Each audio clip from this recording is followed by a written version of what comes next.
마태복음 9장 10절에서 13절입니다. 마태복음 9장 10절에서 13절까지입니다. 제가 받들어 읽겠습니다.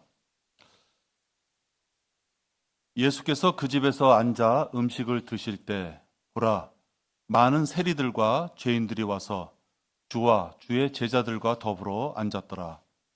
바리새인들이 그것을 보고 주의 제자들에게 말하기를, 어찌하여 너희 선생은 세리들과 죄인들과 함께 먹느냐고 하니, 예수께서 그 말을 들으시고 그들에게 말씀하시기를, 건강한 사람들에게는 의사가 필요 없지만 병든 사람들에게는 필요하니라. 너희는 가서 나는 자비를 원하고 희생제를 원치 아니하느니라는 말씀의 의미를 배우라. 나는 의인들을 부르러 온 것이 아니요 죄인들을 불러 회개에 이르게 하려고 왔노라고 하시니라. 오늘 설교 제목은 선회개 후자비입니다. 눈치채셨겠지만 회개가 먼저 있어야 되는구나. 자비는 우리가 하나님 앞에 많이 받고 싶은 것이 자비죠. 그러나 그 자비를 위해서는 그 앞에 무엇인가 조건이 있다는 것을 우리가 알 수 있습니다. 오늘 이 말씀을 가지고 우리 함께 살펴보겠습니다. 잠시 기도하겠습니다. 하나님 아버지, 저희들에게 새해를 맞이해서 또 생명을 연장시켜 주신 것이 벌써 또 한 달이 지나갔습니다. 너무나도 빠르게 지나가는 세월 속에서 우리들은 미처 앞뒤를 가늠하지 못하고 살아갈 때가 많이 있습니다.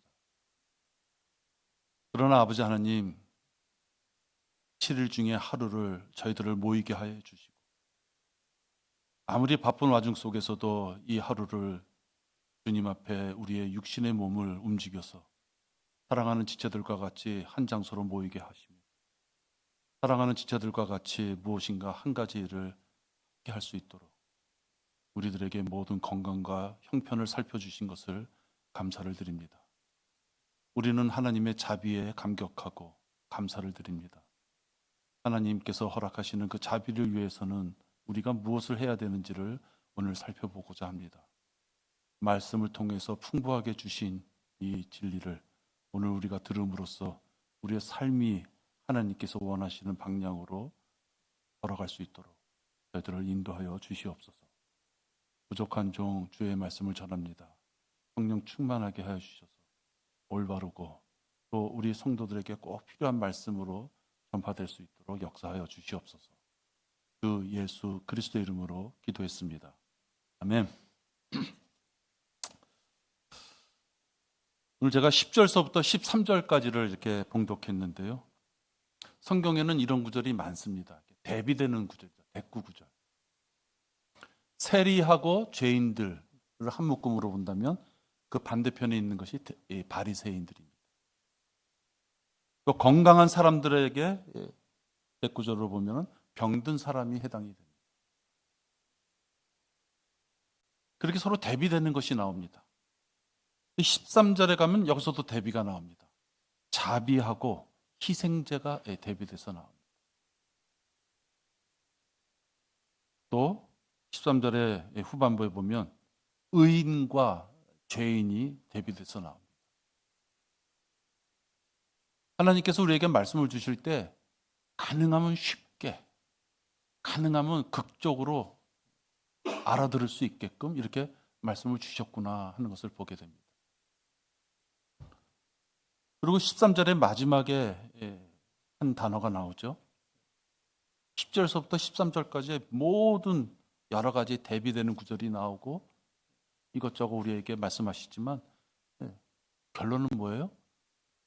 회개에 이르게 하려고 왔노라. 예수님께서 이 땅에 오셨기 때문에 우리는 회개할 수 있어요. 예수님께서 이 땅에 오셔서 말씀을 주시지 않았으면 무엇을 회개해야 될지 모를 수 있어요. 구약에는 하나님께서 율법이라는 걸 주셔서 뭐가 죄인지를 알게 해주셨어요. 근데 율법의 단점은 뭐예요? 뭐가 죄인지는 알겠는데 그 죄로서부터 내가 완전하게 해방될 수 있는 방법은 없다는 것이 그 율법의 아쉬움이에요. 그러나 예수님께서는 회개에 이르게 하시려 왔노라고 하시면서 그 회개가 하나님께서 우리에게 줄 수 있는 무한한 은혜의 시작임을 얘기해 주시는 거예요. 이 종교 지도자들은, 우리 바리새인처럼 종교 지도자들은 머리로 지식은 많이 알고 있어요. 근데 그 지식의 의미를 모른다든지 지식의 의미를 알면서도 실천하지 않는다면 그들은 멸망의 길로 가는 것입니다. 여기서도 오늘 본문의 바리새인들은 왜 그 지저분한 사람들과 영적으로 세리들, 돈 뜯어먹는 세리들, 그런 표현이죠. 또 죄인들, 왜 그런 자들과 같이 예수님께서 식사를 하시냐. 더러운 것은 피해야 되는데 왜 식사를 하시냐. 이게 사람의 시각인 것이에요. 근데 예수님께서는 사람의 시각과 전혀 틀린 것이죠. 나는 세리와 죄인 같은 자들을 위하여 왔다. 건강한 사람들, 건강하다고 스스로 자랑하는 너희 바리새인 같은 것들하고는 상관할 필요 없고 자기가 세리이고 죄인이라 자기의 죄를 알고 있는 자들에게 난 찾아가겠다. 건강한 사람들이 필요한 것이 아니라 병든 자들을 향하여 찾아가겠다 말씀합니다. 그래서 무엇을 해요? 그들하고 밥 한 끼 먹으면서 잘 먹었니? 다음에 또 보자, 그것이 아니에요. 그죠? 그들에게 찾아간 것은 그들이 그들의 죄를 겸손하게 인정했다면 그 죄에서부터 해방을 주기 위해서 그를 찾아가시는 거예요. 그 일주일 동안 우리가 병원에 좀 들락날락 했습니다만은 병원에 가는 이유가 뭐예요? 의사를 찾아가는 이유가 무엇이에요? 의사를 찾아가면 어떤 질병이 완쾌될 수 있다. 그 소망을 갖고 가는 거 아니에요? 의사를 찾아갔는데 의사가 아유 괜찮을까요? 말만 하고 아무 처방도 내려주지 않아. 그 의사 그런 돌팔이죠. 그럼 찾아갈 필요 없는 거죠. 아, 의사를 찾아갔더니 정확하게 진단을 하고 처방을 해서 투약을 통해서 뭔가 질병이 사라지는구나. 나의 어려움, 고통이 사라지는구나. 그거를 우리가 목적으로 해서 의사를 만나죠. 세리와 죄인들이 예수님을 만나는 것이 덕담 한마디 듣겠다는 것이 아니라 그들이 처해 있는 악한 환경 가운데서 죄 용서함 받을 수 있는 방법을 바로 예수님께서 주시기 때문에 예수님을 만나고자 그들은 소망했을 것이에요. 또 예수님은 그들이 무엇을 원하는지를 알기에 분명히 그들이 원하는 걸 주셨을 거예요. 뭘 주셨어요? 너희들이 나의 자비를 원한다면 회개하라. 그 방법을 주신 것이에요. 회개하라. 12절에 보면은 병든 사람에게 다가가신 것을 알 수 있어요. 13절에 보면 자비를 원하고 희생제를 원치 아니하느니라. 하나님의 자비는 무한합니다. 단지 그 자비를 원한다면 하나님께서 자비를 베푸실 수 있는 그 조건들이 만들어져야 됩니다. 하나님은 무한한 능력이 계시죠. 주려면 다 줄 수 있죠. 그러나 공의로우신 하나님께서는 하나님의 공의에 맞춰서 합당한 자에게 주시는 것이에요. 할 짓 다 하고 있는데 기도한다고, 눈물불에 기도한다고, 삼각산에 올라가서 검은 봉다리 뒤집쓰고 기도한다고 다 주는 것이 아니라는 얘기예요. 하나님께서 합당하게 줄 수 있는 그릇에다가 자비를 주신다. 교회나 일상생활에서 선을 행하시는 분들이 있어요. 그 선이 얼마나 작으면은 다른 사람이 알아줄 수가 없어. 자기만 아는 자그마한 선이야. 자기 마음의 갈등을 통해서 그나마 조금 한 선. 그런 선을 통해서 구원을 받을 수 있다고 착각하는 사람들. 그런 사람들이 아주 위험한 것이에요. 행위 구원으로서 구원을 가르치는 곳에 가게 되면요. 진짜로 누가 보더라도 행위를 크게 한 사람이 있는가 하면 그렇지 않은 사람들도 있죠. 그러나 누구든지 지옥 가기를 싫어하기 때문에 행위 구원론자들이 모인 그런 교회에 가는 데는 아무리 작은 사람이라도 자기가 행한 그 선한 행위 그거 하나만큼은 참 기억을 해놔가지고 그걸 붙잡는 것이에요. 내가 그때 이렇게 어려운 형편이었지만 그래도 그때 그거 참 잘한 일이야. 왜? 그걸 놓치면 불안하기 때문에 그런 것을 찾는 것이에요. 그게 바로 바리새인들과 같은 짓거리를 하는 것이에요. 외형적으로 남이 보는 11조와 일주일에 2번씩 하는 금식기도, 남이 보이는 데서 거룩한 모습으로 기도하는 자들, 남이 보이는 데서 기도할 때마다 목소리 깔고 기도하고, 그런 자들은 예수님께서 자비를 원하신다는 그 의미를 잘 모르는 것이에요. 희생자라는 건 무엇입니까? 희생자는 자기의 마음도 용서함을 받고 싶어서 누구에게 동물을 가져가서 피를 흘리고 안수함으로 다 보여지는 상황인 것이에요. 그렇죠? 다 보여지는 상황이에요. 죄를 지면 진심으로 그 죄에 대한 용서를 비는 마음을 가져야 되는데 여러분 아주 미묘한 차이예요. 그것이 아니라 죄를 지면 지옥에 갈까 봐, 벌을 받을까 봐. 내가 저놈을 진짜 죽일 만큼 욕하고 싶어. 근데 그것은 타당성이 있어요. 자기한테는 너무 억울해. 근데 욕을 하면은 안 돼. 그러니까 진심으로 마음속으로는 용서함을 봐주고 참는 것이 아니라 속으로는 온갖 진짜 욕지거리를 다 하면서도 겉으로는 그렇게 바치고 해서 외형적으로는 자기가 마치 하나님 앞에 구원받을 수 있는 조건을 충족한 것처럼 생각한다. 그게 지금 말씀하시는 거예요. 하나님께서는 구약시대 때 일시적인 용서를 받는 희생제를 하라고 하셨어요. 그죠? 희생제 자체가 잘못된 것이 아니에요. 근데 이 시대에는 희생제를 요구하시는 것이 아니에요. 그죠? 이 시대는 하나님께서 그를 용서해 줄 수 있는, 즉 자비를 베풀 수 있는 조건을 갖추라 하는 거예요. 그 조건이 희생자와 같이 외형적으로 보이는 것이 아니다 하는 거죠.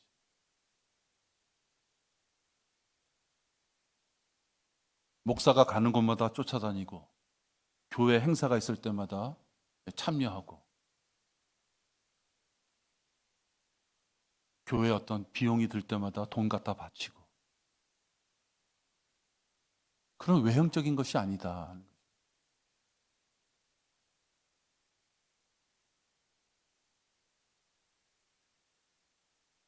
하나님께서 원하시는 것은 보여지는 어떤 종교적인 의식이 아니다.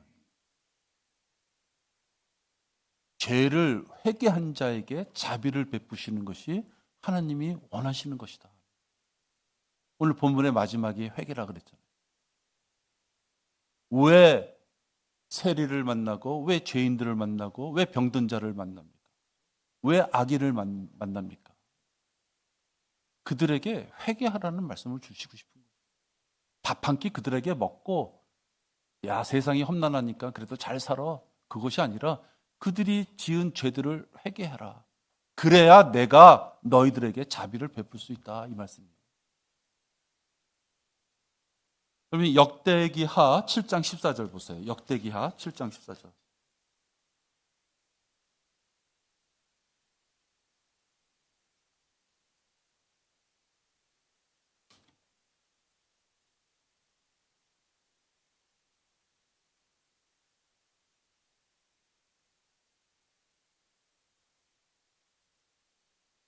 하나님께서 우리에게 다가오시는 방법을 말씀하고 있습니다. 반대로 얘기하면 여러분께서 하나님 앞에 다가가기 위해서는 이 순서를 지켜야 되는 것이에요. 빵 안에 있는 앙꼬를 먹으려면 겉에 뒤집어 씌운 그 밀가루를 먹든지 찢든지 뭔가 그 겉에 씌워진 걸 정리해야 되잖아요. 그죠? 하나님 앞에 다가가려면 순서가 있다. 내 이름으로 불리는 7장 14절입니다. 내 이름으로 불리는 내 백성이 겸손해지고 기도하며. 우리가 가끔 가다 보면요, 기도 안 하시는 분들이 있어요. 자기 눈앞에 큰일이 닥쳤어. 기도 안 해. 하나님이 이것까지 아실까? 하나님이 21세기 이 세상에 내 회사에 생긴 이 일까지 아실까? 내 남편, 내 아내하고 벌어진 이 문제까지 아실까? 내 자식하고 벌어진 이 문제까지 어떻게 아실까? 기도 안 하십니다. 그런 경우 참 많아요, 여러분. 이런 것까지 기도할 필요 없어. 이런 거 참 많다고요. 그건 겸손하지 않은 것이에요. 하나님이 우리에게 생명을 주신 분이고, 또 하나 창조주이신 예수님까지 이 땅에서 죽으신 목적이 나 같은 자를 구원시키기 위하여 그 일을 행하신 분이신데, 그분 앞에서 감히 이것까지 아실까? 기도를 생략하는 것. 그거 엄청 교만한 것이죠. 그런 기도 제목 자체를 갖기를 싫어하시는 분이 있다 하는 얘기예요. 왜? 너무 엄청나. 너무 복잡해. 도저히 해결될 것 같지 않아. 지금 나로서는 가능성이 0%야. 그러니까 아예 기도 제목을 생략하는 거예요. 그 얼마나 교만한 것이에요. 자기 능력이 얼마나 크다고 기도 제목을 일부러 알면서도 그걸 어거지로 없애버리려고 하느냐 하는 거예요. 여러분, 겸손해지고 기도하며 내 얼굴을 찾고 그들의 악한 길에서 돌이키면, 그죠? 돌이키는 자가 내가 하늘에서 듣고 이 땅에서 여러분의 목소리로 아무리 크게 한들 100m만 지나간다고 누가 알아요? 돌이키면 내가 하늘에서 듣고 그들의 죄를 용서하며, 말씀해요. 돌이키는 자가 용서함을 받는 것이에요. 또 6장 36절 보세요. 거꾸로 가네요. 6장 36절. 만일 그들이 주께 죄를 지음으로 주께서 그들에게 분노하사 그들의 원수들 앞에 넘겨주시어 그들이 멀거나 가까운 땅으로 사로잡혀 갔을 때, 그러니까 죄를 지었고 이제 질책을 받는 거죠. 근데 거기 가로 쳐놓고 뭐라고 돼 있어요? 이는 죄를 짓지 아니하는 사람은 없음이니. 신약과 구약의 공통적인 것이에요. 요한일서 보면 어떻게 됐어요? 나는 죄가 없다고 하는 자들은 하나님을 거짓말쟁이로 만든다 그랬잖아요. 그러니까 죄가 없는 자가 없다고 말씀하시는 거예요. 이 구약에서도 마찬가지예요. 죄를 짓지 아니하는 사람은 없음이니, 다 죄를 지을 수밖에 없는 인간이다 하는 거예요. 그러니까 기도 제목을 안 가지고 있는 사람은 그게 좀 비정상인 것이에요. 죄를 지면은 심판을 받는다. 심판이라는 말이 너무 무섭네요. 죄를 지면 그냥 벌을 받는다. 그거 모르는 사람 어디 있어요? 그죠? 최소한도 예수님을 구세주로 영접한 자라면 죄를 지면 거기에 대가로서 징계와 심판을 받는다는 거, 그 자체를 모르는 사람이 어디 있어요? 그러면 심판과 징계가 그것이 인간으로 감당하기 너무 무섭고 힘든 일이라면 기도해야 되는 것밖에 없어요. 말씀을 통해서 하나님이 어떠하신 분이신가, 또 하나님께서 다가가려면 어떠한 것을 우리가 말씀을 통해서 우리가 배우죠. 그 배운 것을 가지고 하나님의 자리까지 나의 갈급함을 전할 수 있는 방법은 기도밖에 없는데, 그 기도를 안 하신다는 건 어떤 뜻이에요? 진짜 깡이 좋든지 아니면 나는 죄인이 아니다라는 생각을 갖는 거죠. 나 정도 되면은 그래도 착실해, 나 정도 되면 선해, 이 생각을 갖는 것이에요. 근데 여기 보면은 죄를 짓지 아니하는 사람은 없음이니, 37절에 그들이 잡혀간 그 땅에서 스스로 깨닫고 사로잡혀간 땅에서 주께 돌이켜 기도하여 말하기를 우리가 죄를 지었고 잘못을 행하였으며 악하게 행하였나이다 하며 회개하는 거잖아요. 그렇죠? 그들을 사로잡힌 땅에서 그들의 마음을 다하고 그들의 혼을 다하여 주께 돌이켜 주께서 그들의 조상에게 주신 그들의 땅과 주께서 택하신 성읍과 주의 이름을 위하여 내가 건축한 전을 향하여 기도하거든. 주께서는 하늘들 곧 주의 처소에서 그들의 기도와 간구를 들으시고, 기도와 간구를 들으시기 전에 앞에 해야 될 것이 돌이키는 것이에요. 여러분들 개인적으로 기도 제목도 분명히 갖고 계시겠죠. 기도 제목이 없으신 분들은 없으시겠죠. 제가 여러분들의 기도 제목 중에서 응답이 속히 이루어지는 것과 속히 이루어지지 않는 것들, 분명히 그런 것들이 있을 것입니다. 또 아예 하나님께서 그 부분에 대해서 응답조차 안 하시는 분들이 있을 거예요. 하나님께서 각자에게 가장 선한 방법으로 인도하시지만 내가 하나님 앞에 내 의지대로 이렇게 됐으면 좋겠습니다라고 솔직하게 간구하는 것이 이루어지지 않고 있다면 내가 회개해야 될 것이 있지 않는가 생각을 해보라는 거예요. 여러분은 스스로 나의 과거의 어떠한 부분이 회개할 정도의 죄가 아니다 생각할지 몰라도 우리가 좀 이따 또 보면은 하나님의 입장에서 회개할 것이 있는가 찾아보라는 거예요. 여러분이 인간적으로 내가 자식의 부모의 입장에서, 내가 사회생활 하는 입장에서, 내가 사업을 하는 입장에서, 내가 성도의 입장에서, 내가 목사의 입장에서 이 정도는 죄가 아니야라고 한 것이 있을지 몰라도 하나님 보시기에 그게 죄가 될 수 있다 하는 것을 찾아야 된다는 거죠. 회개해야 돼요. 주의 처소에서 그들의 기도와 간구를 들으시고, 회개한 자의 기도와 간구를 들으시고 그들의 소원을 이루어주시며 주를 대적하여 죄를 지은 주의 백성을 용서해 주소서.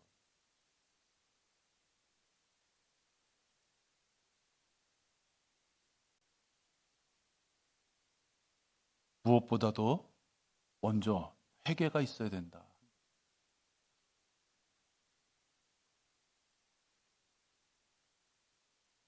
많은 목사들이 말씀에 어긋난 어떤 죄와 또 그 죄로 인하여 심판이 있을 것을 잘 언급하지 않습니다.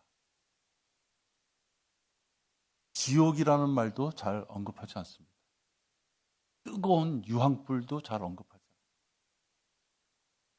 이글이글 타는 지옥에서 영혼을 붉은 군뱅이가 되도록 죽지도 못하고 그 고통을 당해야 된다는 말을 주일날 하고 싶어 하지 않습니다. 특히 그들이 길거리에 나가서는 그런 얘기 안 하죠. 안 합니다, 여러분.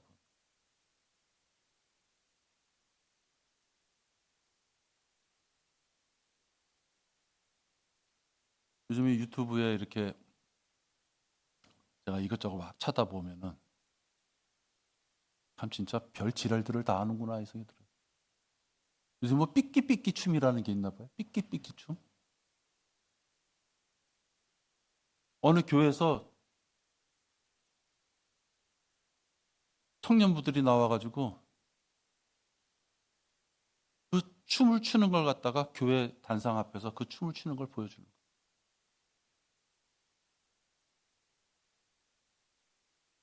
여러분, 그러한 문화가 들어오면요 죄를 회개할 짬이 없는 것이에요. 세상의 가요, 춤, 그걸 교회가 들어오고 그것을 많은 교인들 앞에서 노래 자랑하는 것처럼 그 시간을 갖고 서로 잘했다 그러고 춤 잘 췄다 그러고 노래 잘했다 그러고 몸을 흔들고 그런 자들에게 죄와 심판에 대해서 어떻게 언급을 해요?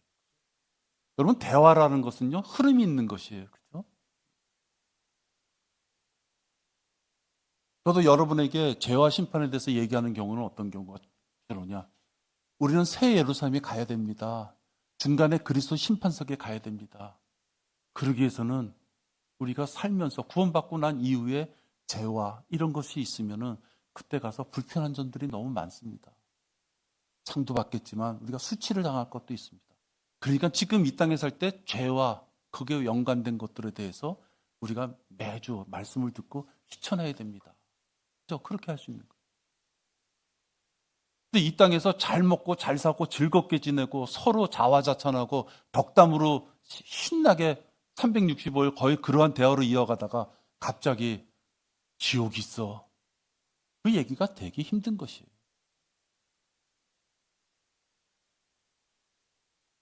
문화 콘텐츠가 들어오면 교회는 배교하게 되는 것이에요. 왜? 문화라는 것 자체가 인간 위주의 모든 행사가 들어오는 것이기 때문에, 사고도 다 그렇게 들어오는 것이기 때문에 문화가 들어오면 죽는 것이에요. 근데 문화가 없는 교회 가면 사람들이 싫어하는 거예요. 좀 놀아야 되고 좀 즐거움이 있어야 되고 좀 쾌락이라고까지는 뭐하지만 그래도 어떤 육신적인 어떤 것을 좀 취향해주고 그걸 위해 재정도 쓰고 그걸 위해 사람들을 모아주기도 하게 되고 목사가 나와서 가요도 한 곡 좀 해줘야 되고 그런 것들이 교회에 들어오면은 즐거움이 있을지 몰라도 그런 사람들과 같이 그렇게 지내다가 죄와 심판을 언급할 수 없는 것이에요. 우리 교회도 여러 명 왔었잖아요. 그죠? 그들이 왔을 때 우리 교회 프로그램이 좋아서 우리 교회 유명한 사람들이 많이 다녀서 우리 교회에 오면 뭐 물질적으로 도움을 받을 것 같아서 그렇게 오신 분들이 아니에요. 이래저래 유튜브를 통해서 우리 교회의 교리가 그들이 보기에는 뭔가 여기 가면 참 진리가 있다 이래서 오신 분들. 근데 안타깝게도 거의 견디시지 못해요. 왜? 구원이라는 그 안고는 먹고 싶은데요. 그죠? 구원 이후에 성도가 해야 될 그 행실과 행위와 삶이 대체 하늘에 갈 때까지 우리의 삶이 어떤 모습으로 보여져야지 하나님 앞에 판단을 받아야지 우리들에게 진짜 소망되는 미래가 있다는 것을 전하고 그것을 설교나 성경 공부를 통해서 전해줄 때 그거는 싫은 것이에요. 구원을 말씀으로 믿음으로 받는다는 것 자체는 홀라당 받아서 먹고 싶은데 그것은 아주 기초적인 것입니다. 과거의 죄는 영접할 때 끝났기 때문에 그거는 이미 다 지나간 것입니다. 그것까지는 달콤해서 싹 받아 먹는다는 거예요. 그 이후에 죄 안 짓습니까? 죄 짓죠. 그러면 죄 지면 안 됩니다. 성경 공부하시면서 이런 것은 하나님이 좋아하시지만 이런 건 싫어하십니다. 라고 얘기하고 일주일에 한 번 교회 갔더니 너무 딱딱해. 공부만 되겠다 하자 그러고 끝나면 집에 가면 좋겠는데 또 어디 뭐 거리로 나가자 그러고. 예수님이 이 땅에 오신 것은 진리를 선포하시고 그 진리를 통하여 죽었던 자들을 구원시키기 위하여 오신 그 길을 우리가 행하자고 해서 그들에게 구원의 올바른 성경적 구원론을 가르친 이후에 그 다음에 이렇게 살아야 됩니다. 현재의 성화는 이렇고 그것이 잘 이루어져서 이제 마지막 성화 우리의 몸이 영광됨으로 바뀌기까지 우리는 이렇게 살아야 됩니다고 얘기하면 그때서부터는 이제 눈빛이 달라지는 거예요. 귀찮아요. 불편해요.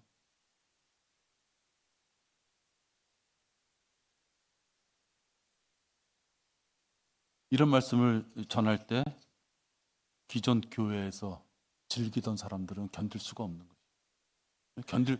견딜 수가 없죠. 자비라는 것은 무엇이에요? 죄를 짐으로써 죄의 대가로 지옥의 형벌을 받아야 될잖아요. 그러니까 죄를 지면 감옥에 간다고 우리가 그러잖아요. 돈 있는 사람들은 다 뭐 사면에서 나오긴 하지만 어쨌든 죄를 지면 감옥에 가는 형벌을 받아야 되는 것이에요. 근데 감옥에 안 들여보내주는 거예요. 그게 자비예요. 근데 그 자비를 얻기 위해서는 그가 진심으로 자기가 지은 죄에 대해서 먼저 회개해야 되는 것이에요.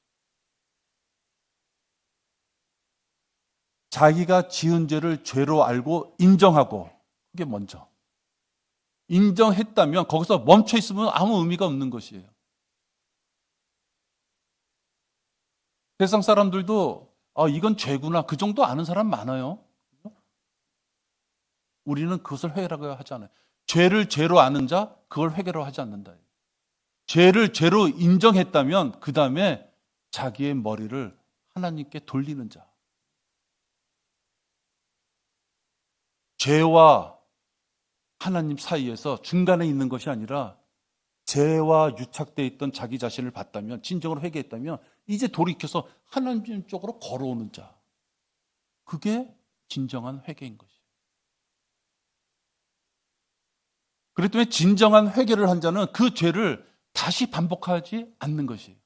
인간의 육신이 자꾸만 연약해서 그 지은 죄로 자꾸만 빠지기 쉽죠. 마귀가 또 가만 안 있죠. 네. 그러니까 세상 사람들이 하는 얘기 중에 제일 어리석은 말. 니네 교회는 세탁소냐? 죄 짓고 가서 회개하고, 죄 짓고 회개하고, 죄 짓고 회개하고. 교인이면서 할 짓은 다 하고 교회 가면 또 잘못했습니다 그러고 빈정대는 소리 있잖아요.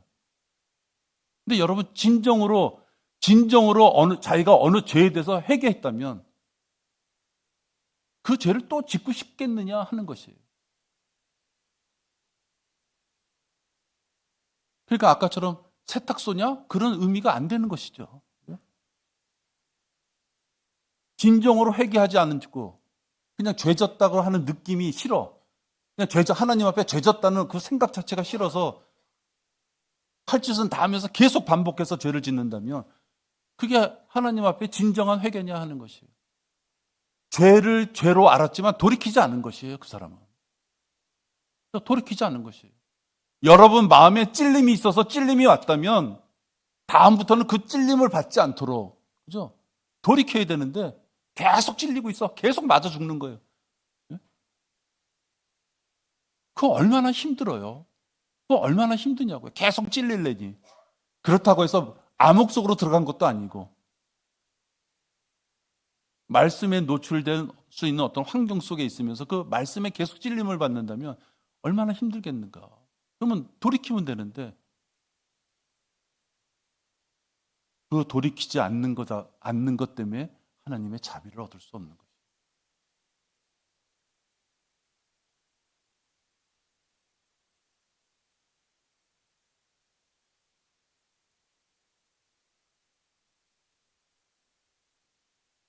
특히 행위구원론 하는 사람들이 보여주기식 교회 생활을 많이 해요. 보여주기식. 말투도 부드럽게 하고 행동 거지도 조금 이렇게 순탁하게 안 하고 선하게 하고.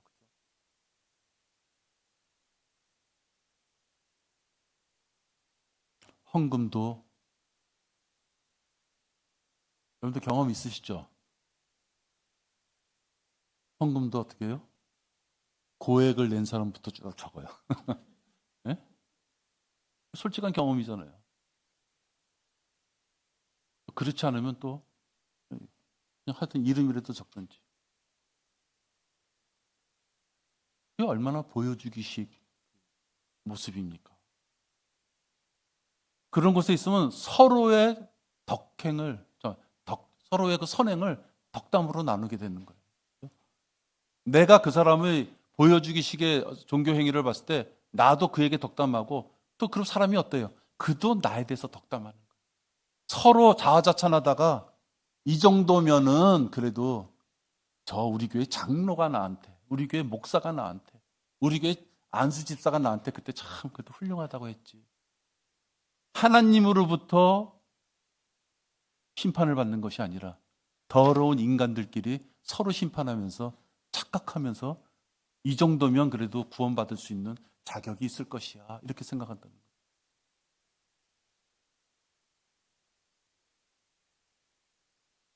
더러운 육신의 죄를 마음으로부터 진정으로 회개한 자는 그의 삶에서 변화가 일어나는 것이에요.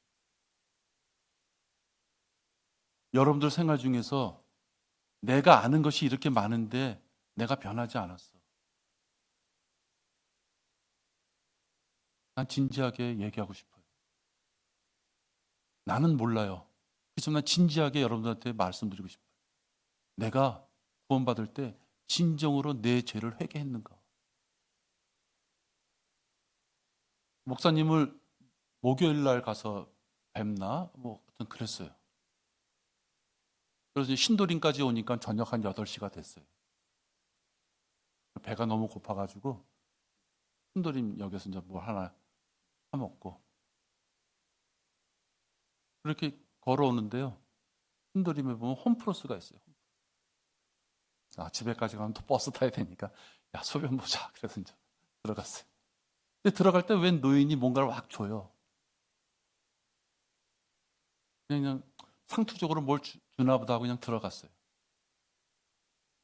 근데 그분이 또 막 뭘 계속 주고 있는 거예요. 그래서 내가 생각하기에 광고지든 아니면 뭐든 간에 한번 봐야 되겠다 해서 받았어요.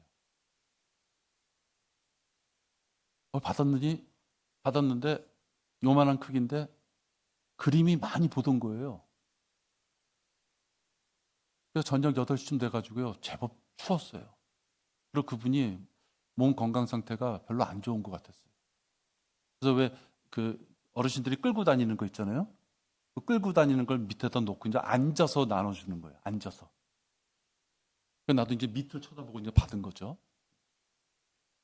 그림이 많이 보던 거야. 요만한 크기에 요 그림이 들어가 있는 거예요. 뻘겋게. 와, 신기하다. 이게 어떻게 이 그림이 여러 군데서 쓰는 그림인가? 하고 딱 봤더니 김경 목사님 이름이 이렇게 있어요. 그러니까 한 70대 좀 넘으셨어요. 70대. 몸은 많이 불편하신 거. 그분이 끌고 다니는 그 어르신들 끌고 다니는 그 유모차 같은데 앉으셔가지고 길거리에서 계속 나눠주고 계십니다. 근데 말은 크게 못하셔. 그냥 이렇게 계속 나눠주고. 그건 우리 사람하고 반갑잖아요. 얘기하면서 얘기했더니 그 월계동 그 목사냐고 그러더라고요. 마곡센터에 계신 분. 여러분, 제 머릿속엔 여러 가지가 스쳐가고 그랬어요. 연휴 때는 구령 안 하는 것. 추우면 안 하는 것. 너무 늦으면 전도지 안 돌리는 것. 너무 쌀쌀하면 전도지 안 돌리는 것. 그런데 70대 넘고 몸이 아주 불편해 보이시는 분이 우리 교회를, 월계동에 있는 우리 교회를 위해 기도한다고 그러시면서 우리 교회를 알고 있다 그러시면서 이 자매가 이것저것 여러 가지 물어보니까 3년 전인가 코로나 터졌을 때 영접해서 구원받고 그 이후에 지옥에 가는 자들을 생각했을 때 진짜 이 복음을 안전할 수 없다. 자기는 이제 많은 나이가 됐지만 복음을 안전할 수 없어서 이렇게 추운 날이지만 이렇게 나와 있다고.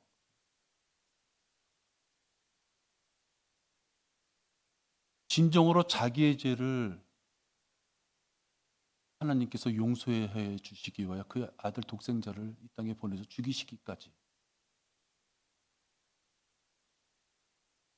그래서 우리 모두가 그 나의 죄를 진정으로 회개하고 지옥 유황불로 갈 수 있었던 자를 하나님의 자녀로 삼아주신 그것을 내 마음속에 품고 있는 자라면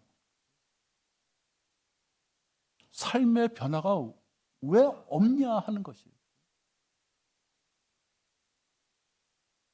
물론 사람의 생각으로는 어떤 사람은 뭐 짧은 기간 내도 변화가 일어나기도 하고 어떤 사람은 오래 걸리기도 하겠죠.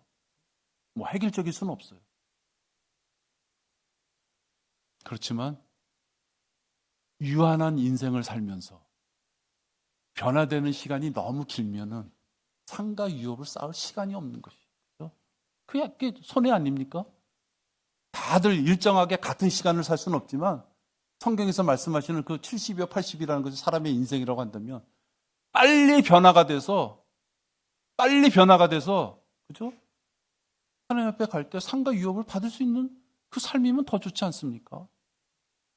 저는 그것을 여러분들한테 말씀드리고 싶은 것이에요.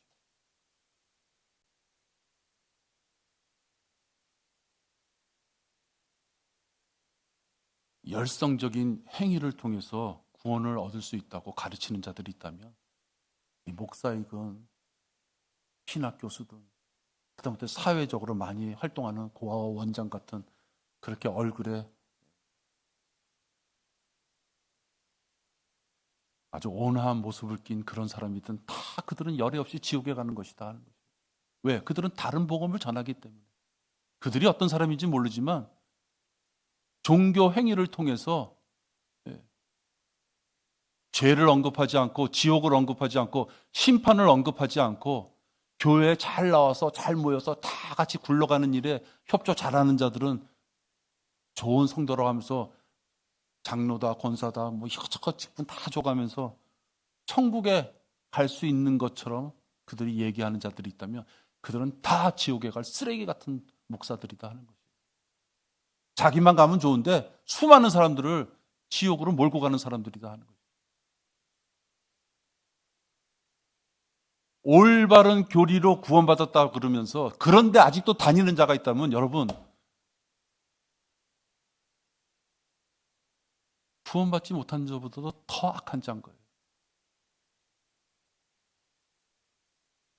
예수 그리스도가 자기를 위하여 십자가에서 죽으셨어요. 살점이 뜯기시면서 못으로 바뀌어 죽으셨어요. 그분이 보혈을 흘려줬기 때문에 자기가 구원받았다고 진짜 우리 성경적 구원론으로 그걸 구원받은 자라면 어떻게 그런 더러운 놈들이 설교하는 그런 교회에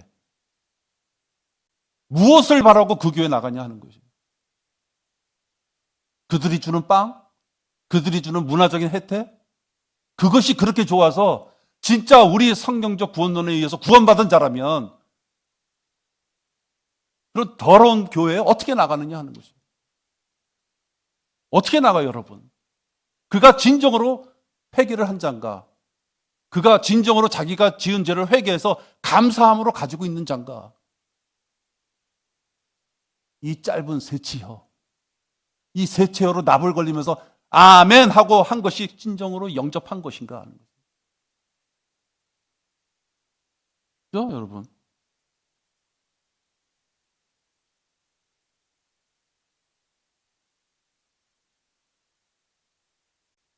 사람의 속은 모르죠. 그래서 하나님께서 분명히 뿌리를 보고 또는 열매를 통해서 그 잎사귀를 통해서 그가 어떤 나무인지 그 열매를 통해서 그가 쓸모가 있는 나무인지 아닌지 판단하신다고 했었잖아요. 그걸 우리가 애써 부인하면 안 된다는 것이죠. 내 새끼라서, 내 부모라서, 내 배우자라서 애써 그걸 부인하면 안 되는 것이에요. 왜? 하나님은 각자의 이름을 부르시는 거예요. 여러분이 하늘나라에 올라갈 때 내 새끼, 내 와이프 뭐 그러니까 내가 꼭 붙잡고 갈 거야. 그럴 수가 없다는 말이에요. 그렇죠? 여러분이 어떻게 생각하든 그가 하나님 앞에 올바르게 영접해서 구원받은 자가 아니라 그는 지옥에 간다는 거예요. 평생을 우리 같이 교회 다녔어도요. 이것이 가장 안타까운 것이에요.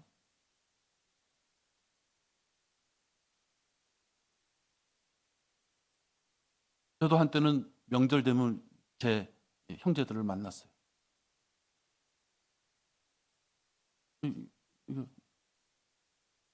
영접을 하기 위한 말씀을 전했죠. 그렇죠? 영접 기도를 했어요. 그 다음에 우리는 곧바로 뭐가 들어가요? 거기 멈춰 있으면 안 되잖아요. 성장을 해야 되잖아요. 반응이 없는 것이. 반응이 없는 것이. 또한 제 형제는 그렇게 교회 열심히 다니는데 예수님의 예자만 꺼내면 대화하기를 싫어요.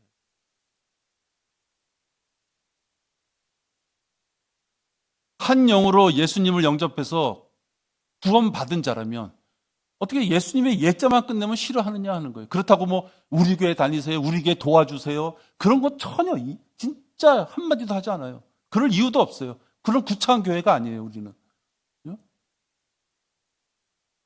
그러니까 예수님의 예자 꺼내면서 한 교리로서 소망을 갖고 살아갑시다. 그 얘기를 하고 싶은데요. 예수님의 예자만 막 눈빛이 돌아가고 안절부절하고 그 자리를 그냥 끝내려고 그러고. 그렇죠? 여러분, 저는 내 경우를 얘기하는 거예요. 구원 받았다고 생각해야 되는 거예요? 안 받았다고 생각해야 되는 거예요? 안 받았다고. 받았을지 모르지만 안 받았다고 생각해서 계속해서 올바른 교리를 주고 싶은 마음이 있어야 되는 것이에요. 에이, 그래도 우리 누나니까, 우리 형이니까. 그건 터무니없는 소리예요. 그죠?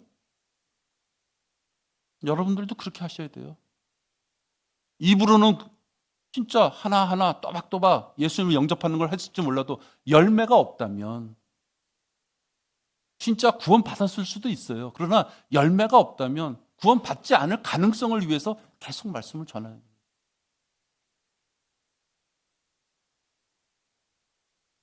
자기 죄들을 숨기는 자는 번성하지 못할 것이나 죄들을 자백하고 버리는 자는 누구나 자비를 얻으리라.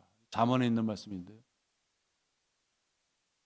하나님의 자비, 죄의 형벌로서부터 구원받는 이 자비를 얻기 위해서는 먼저 자백을 하라 이 말씀을 합니다. 근데 하나님께서는 어떤 것이 죄인지를 우리에게 말씀해 주세요. 어떤 것이 죄인지.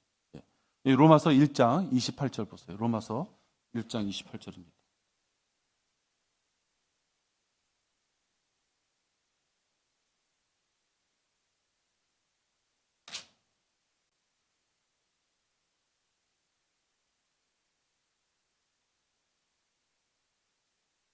여러분도 쭉 보시면서요. 나도 이것을 죄로 인정하고 있는가 한번 보세요.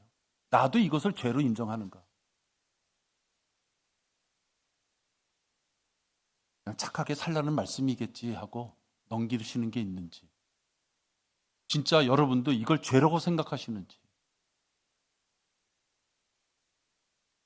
29절부터 보겠습니다. 그들은 모든 불의, 음행, 사악, 탐욕, 악의로 가득 찼으며 시기, 살인, 분쟁, 사기, 악독이 가득하며 요거까지는 네, 맞아, 죄야 이런 생각이 들어요. 근데 뭐가 있냐면 그 다음에 수근거리는 자들이요. 입으로 씹는 걸 얘기하죠. 그죠? 뒷담화 치는 걸 얘기하는 거예요. 비방하는 자들이요. 하나님을 미워하는 자들이요. 모욕을 주며 교만하며 자기 자랑만 하며 악한 일들을 꾀하는 자들이요. 부모를 거역하며 뭘 지각하며 약속을 저버리며 무정하며 화해하지 아니하며 무자비한 자들이라. 우리들에게 주시는 말씀이에요. 이것이 죄라고 말씀하시는 거예요. 근데 이게 어떠한 죄냐?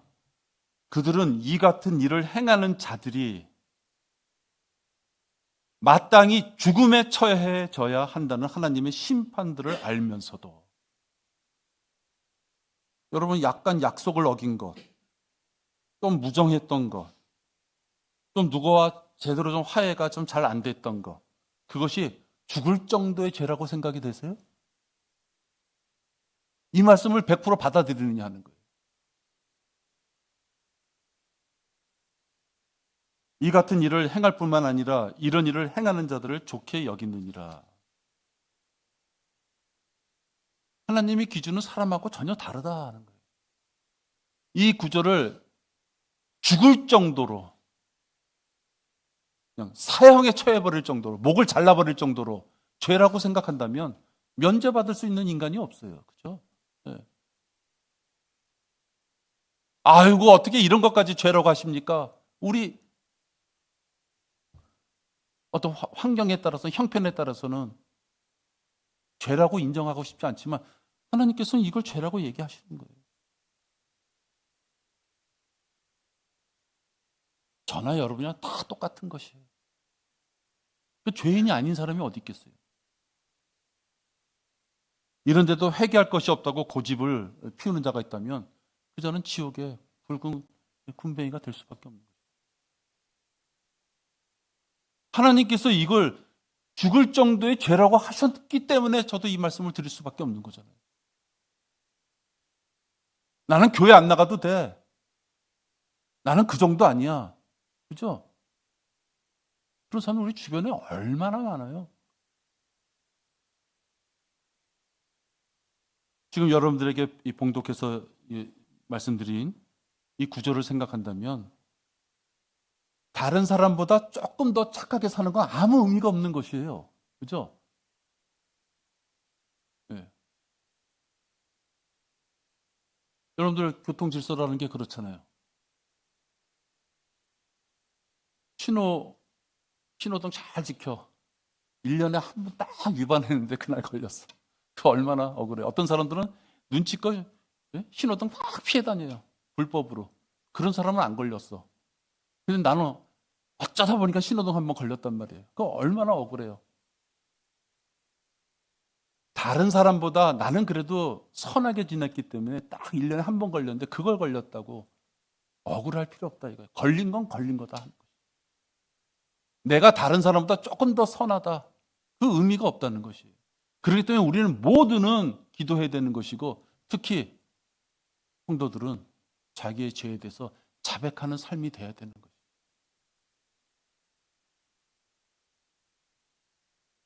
나는 의인들을 부르러 온 것이 아니요 죄인들을 불러 회개에 이르게 하려고 왔노라. 내가 너에게 말하노니 아니라 너희도 회개하지 않으면 모두 이와 같이 멸망하리라. 내가 너에게 말하노니 이와 같이 하늘에서 회개할 필요가 없는 99명의 의인들보다 회개하는 한 사람의 죄를 더 기뻐하리라. 하나님의 기준이에요. 그렇기 때문에 우리가 얼마 전에도 공부하고 설교도 말씀 나눴지만 구약이든 신약이든 죄를 갖고 있는 자는 하나님께 갈 수 없는 것이에요. 평생을 희생제사를 잘 지냈어도 그가 죽는 시점에서 희생제사 하나를 빼먹은 게 있어서 죄의 용서를 받지 못했다면 평생을 하나님 앞에 잘 지냈다 하더라도 그는 못 가는 거예요. 죄가 있기 때문에 못 가는 것이에요. 그런가 하면 신약 시대에 우리들은 무슨 죄를 졌든지 간에 예수 그리스도를 영접함으로써 과거의 죄가 없어졌기 때문에 하나님의 자녀가 됩니다. 결국 신구약을 떠나서 죄가 있는 자는 하나님께 갈 수 없는 거죠.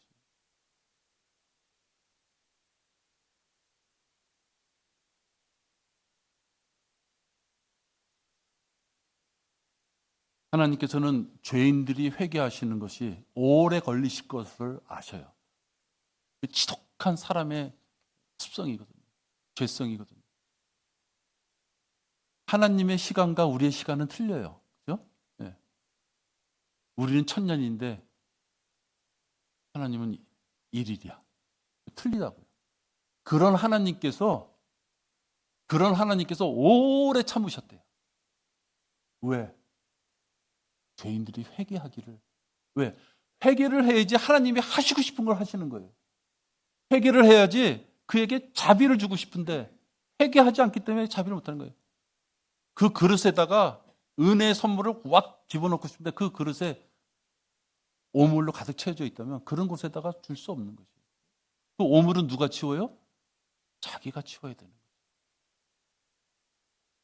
주의 약속은 어떤 사람들이 더디다고 생각하는 것 같이 더딘 것이 아니라 오직 우리에 대하여 오래 참으시어 아무도 멸망하지 않고 다 회개에 이르게 하려 하십니다. 아무도 멸망하지 않고 다 회개에 이르게 하려고 하시기 때문에 오래 참으신다. 베드로후서 3장 9절에.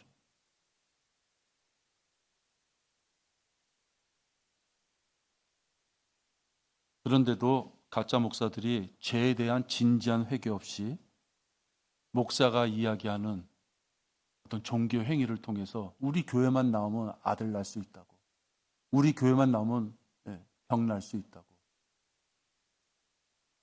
여러분, 우리 교회 주변에 여러 그 노인들 있잖아요.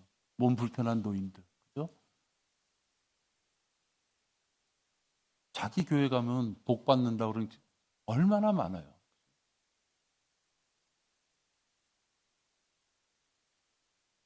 교인들의 눈치를 보면서 죄나 심판, 지옥불에 대해서 설교하기를 회피하는 자들, 그런 마귀 자식들이다.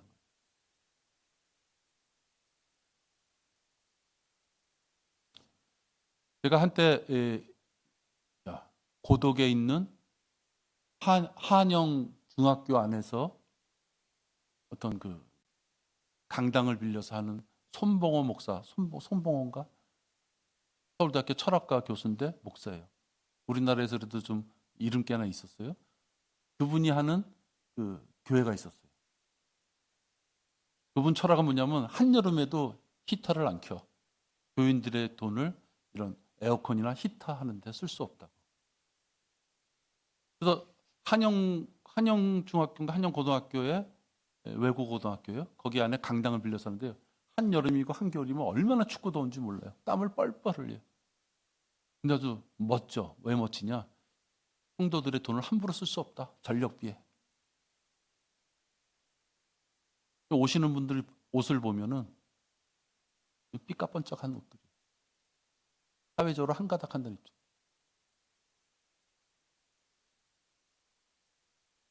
저희들이 그 교회 한 정의가 태어나서 막 태어났을 때 그 교회를 다니기 시작했는데 얼마 다니지 못했죠. 그런 교회에서 여러분 죄, 심판, 지옥 이런 거 얘기하지 않아요. 점잖은 얘기들 하는 거예요. 점잖은 얘기들. 서로가 서로를 위할 수 있는 점잖은 얘기들.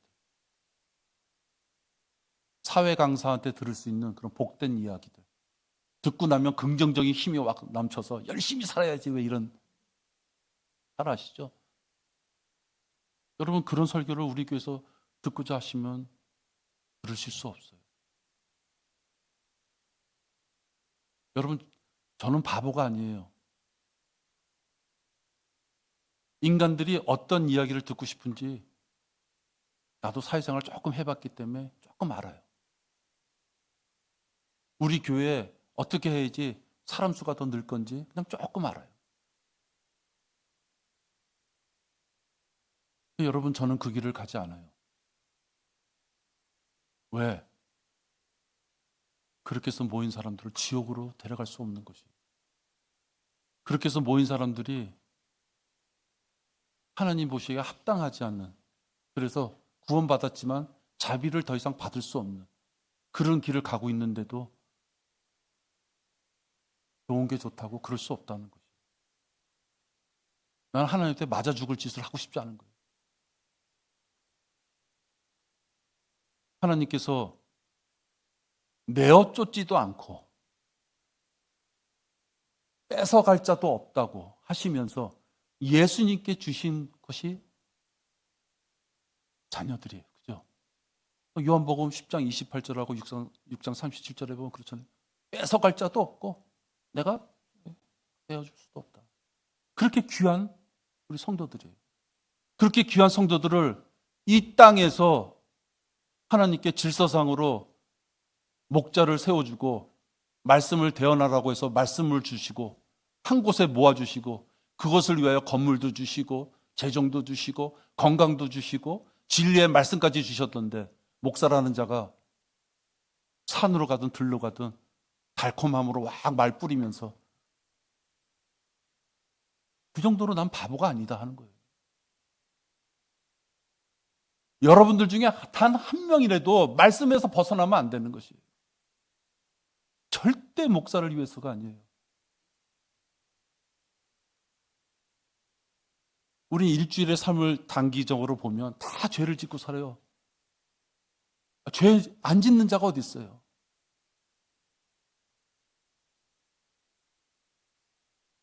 아까 내가 그 홈플러스 앞에서 만난 그 모친이라 그래야 되죠. 70대는 넘어 보이니까.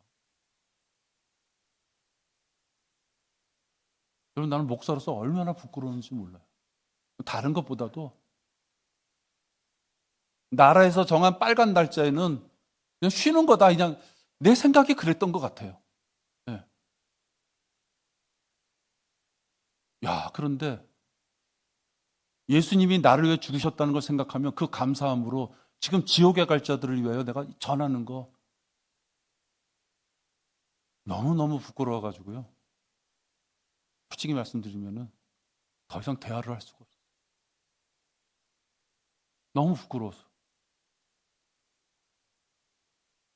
내가 우리 지체들을 말씀으로 양육하면서 이것저것 뭐 나름대로 뭔가를 한다고 했지만 과연 우리 지체들에게 죽어가는 혼들을 위하여 그런 마음, 진짜 뭐 나가서 어떻게 뭘 하자 그 자체를 떠나서 그런 간절한 마음을 얼마만큼 내가 전하고 그 공감하는 그런 양육을 했는가? 거기는 현실적으로 나 같은 목사가 있는 것도 아니잖아요. 그렇죠? 그러나 멀리 떨어져 있지만 한 영으로서 그리스도인으로서 해야 될 것을 그가 알기 때문에 그렇게 하시는 거 아니에요? 그렇게 생각되면 나부터도 여러분 모두 그죠? 왜 그 70 먹은 노인네가 하는 걸 나는 못했는가?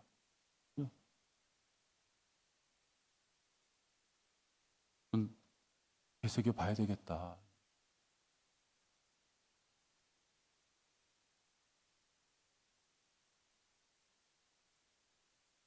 진정한 어떤 회개는 목사나 주변의 지체를 탓하는 변명하는 것이 아니죠. 자신의 사악한 죄를 겸손하게 인정하고 돌이키는 것. 그리고 또 하나 안타까운 것은 누구는 가해자가 돼서 죄를 져요. 가해자가 있다는 것은 피해자가 있다는 것이에요. 그 피해자는 얼마나 마음이 아파요. 근데 아주 조심해야 될 것이요. 나는 피해자이기 때문에 성질 부리면 안 되는 것이에요.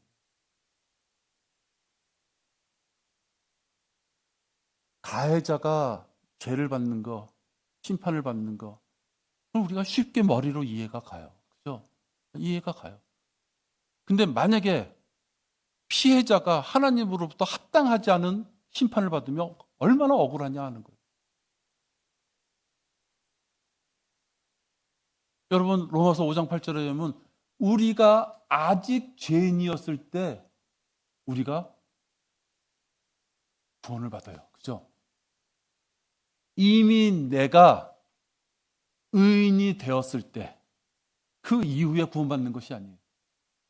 우리가 아직 죄인이었을 때, 여러분이나 나나 개 돼지도 받아도 못한 그런 지옥에 가서 영원히 불타버릴 그러한 죄인을 위하여, 그가 죄인이었을 때, 그 손에 똥오줌이 다 묻혀져 있는 죄인이었을 때 창조주가 오셔서 십자가에서 죽으셨다는 거예요. 그럼 여러분, 우리 교회의 한 지체끼리 어느 한 시점에 내가 억울한 입장에 빠졌다. 용서해 주려면요,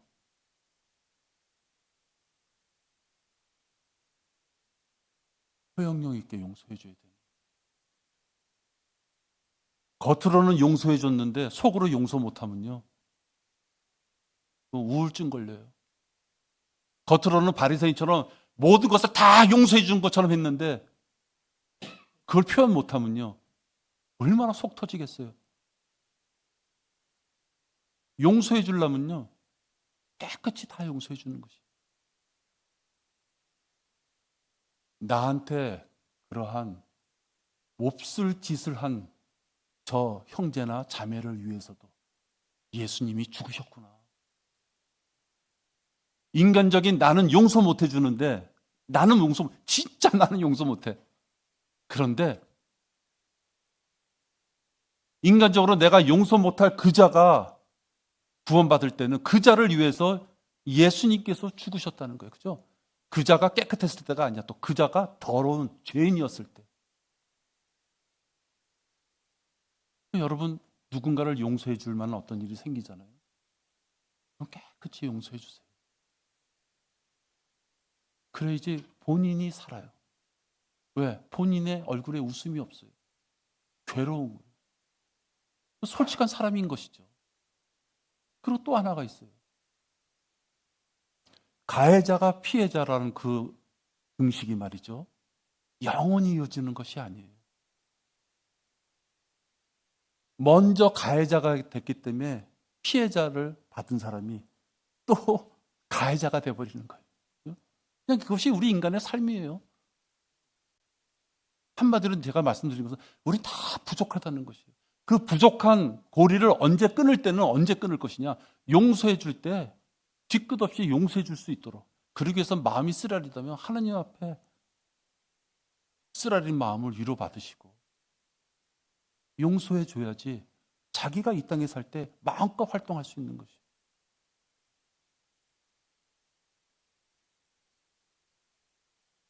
자기 잘못은 작게 보고 자기가 행한 어떤 조그만 행위는, 선한 행위는 크게 보고, 그런 분들은 하나님 앞에 자비를 구할 필요도 없죠. 왜? 자기 스스로가 완벽한 인간으로 가고 있는 그런 모습으로 보이니까요. 자기의 실수는 아주 작게 봐. 자기의 선행은 크게 봐. 성공한 삶 아니에요? 그런 자가 회개할 수도 없고, 회개를 안 하니 또 하나님의 자비를 얻을 수도 없는 것이에요. 구원받지 않는 자들은 나는 의로운 사람이라 할 수 있는 자, 그 교만을 버리고 회개해서 구원의 자비를 얻어야 되는 거예요. 또 구원받은 우리들, 성도들은 삶 속에서 수많이 벌어지는 죄악들 가운데 죄가 있다고 판단됐으며, 또 나의 행실이 죄와 허물에 연루되어 있다면 그냥 자백하면 되는 거예요. 아무것도 없어요. 그죠? 출석표도 없어. 시험도 안 봐. 자기 마음에 찔림이 와서 이건 내가 괴롭다. 목사 말을 들었더니 이건 괴롭다. 그 괴롭다는 것이 있다면 난 잘못된 것 같습니다. 목사를 보라는 것이 아니에요. 목사를 통해서 말씀으로 나의 찔림을 줬다면 그냥 자백하면 그 뒤에는 하나님이 자비로서 모든 것을 어루만져 주시는 것이에요.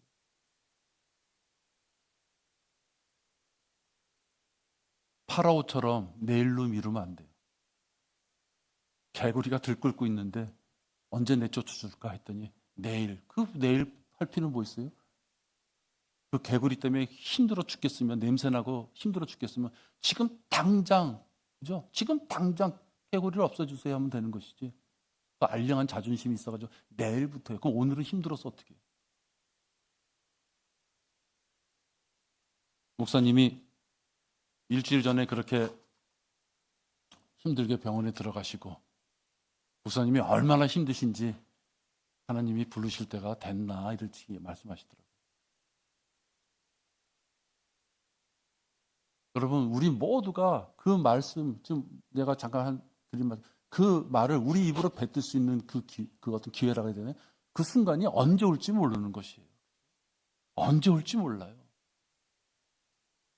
목사님은 좀 연로하시기 때문에 그러신다. 그거 택도 없는 얘기예요. 그죠? 비행기 사고 미국에서 그 허망하게 죽는 거 보세요. 우리나라 그렇지 미국 그렇지 2건이나 터졌잖아요. 하나님이 나에게 말씀을 주셔서 찔림이 있다. 내가 괴롭다. 그런 순간이 든다면 그것을 자백하고 회개하고 털어버리면 하나님께서 그 뒤를 또 감당해 주시는 거예요. 왜? 자비를 주시기를 그렇게 원하시기 때문에. 기도하겠습니다. 하나님 아버지, 오늘 선 회개 후 자비에 대해서 우리가 말씀을 나눴습니다. 우리 사랑하는 지체들, 주님께서 피 흘리심으로 구원받은 귀한 지체들입니다. 그러나 마귀들은 우리들을 가만히 놔두지 아니하고 자꾸만 마귀의 종으로서 살아가게끔 합니다. 짧은 생에 이렇게 마귀의 종로를 타다가는 하나님 앞에 다가설 때 부끄러움을 가지고 다가설 수밖에 없습니다. 아버지 하나님, 이렇게 말씀의 기회를 주시고 우리가 생각하고 판단할 수 있는 우리의 지적인 능력을 주셨는데, 내 마음에 하나님 말씀에 합당하지 않은 일이 있다면 그 즉시 회개하고 자백함으로써 이제 하나님이 언제든지 부르실 때 올바르게 하나님 앞에 기쁜 마음으로 다가설 수 있도록 인도하여 주시옵소서. 목사를 비롯해서 우리 모든 지체들은 아무것도 없습니다. 이 땅을 떠날 때까지 올바른 교리 가운데 부족하지만 자백하고 용서함 받으며 살아가기를 원할 뿐입니다. 부족한 우리들에게 이렇게 귀한 말씀으로 용서함을 통한 자비를 받을 수 있도록 인도하시니 감사를 드립니다. 주 예수 그리스도 이름으로 기도했습니다. 아멘.